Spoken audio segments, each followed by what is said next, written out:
কথায় আছে না, যদি থাকে নসিবে আপনি আপনি আসিবে।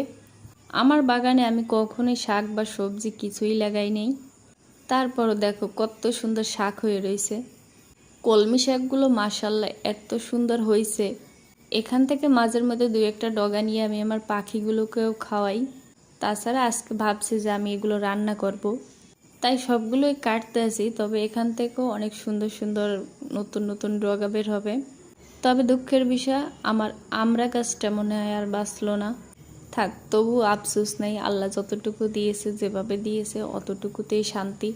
আমড়া গাছটার অবস্থা অনেক খারাপ ছিল, তাই হয়তো বাঁচলো না। এই যে দেখো এতগুলো কলমি শাক হয়ে গেছে। শাকসবজি হারভেস্টিংয়ের ভিডিও এর আগে দেখছি, তবে আমি কখনো দেই নেই।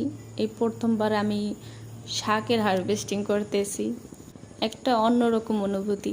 এত সুন্দর হবে কখনো আমি ভাবতেও পারি নাই। আলহামদুলিল্লাহ, আল্লাহ চাইলে সবই পারে।